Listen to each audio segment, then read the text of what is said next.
নমস্কার বন্ধুরা, মমতাজ হেসেলে আপনাদের স্বাগত। আজ আমি রান্না করব ডিমের কোরমা। ডিমের কোরমা বানানোর জন্য 20-25টা কাজু পেস্ট করে নিয়েছি, দুটো বড় পেঁয়াজকে পেস্ট করে নিয়েছি, কিছুটা আদা, রসুন আর কাঁচা লঙ্কা পেস্ট করে নিয়েছি, আর লাগবে 1 বাটি দুধ।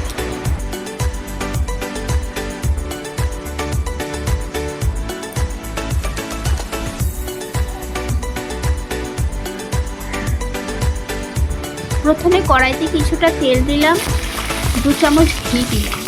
তেল ও ঘি গরম হয়ে গেলে ডিমগুলো দিয়ে দিলাম। ডিমের মধ্যে সামান্য নুন ও কাশ্মীরি লঙ্কার গুঁড়ো দিয়ে ডিমগুলো হালকা করে ভেজে। ডিমগুলো ভাজা হয়ে গেলে ওই তেলেই দুটো পেঁয়াজকে লাল লাল করে ভেজে তুলে রাখব। এবার কড়াইতে 2-3 চামচ তেল দিয়ে দুটো তেজপাতা, গোটা গরম মশলা ফোড়ন দেব। একটু নেড়ে ছেড়ে পেঁয়াজ বাটাটা দিয়ে দেব।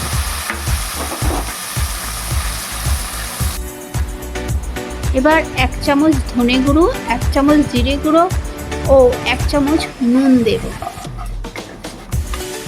পেঁয়াজ বাটা কষানো হয়ে গেলে এবার আদা, রসুন ও কাঁচা লঙ্কা পেস্ট দিয়ে আবার কষাতে হবে। এবার কাজু বাটা দিয়ে আবার কষাতে হবে।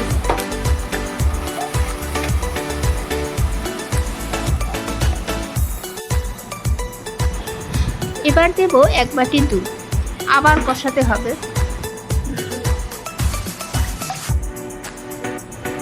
5-6টা চেরা কাঁচা লঙ্কা, 1 চামচ চিনি দেব।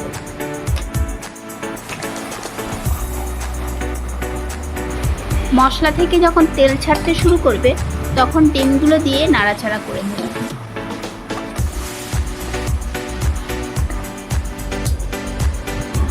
সবশেষে পেঁয়াজ বেরেস্তা ও 1 চামচ ঘি দিয়ে ভালো করে নেড়ে চেড়ে নেব। এবার ডিমের কোরমা পরিবেশনের জন্য তৈরি।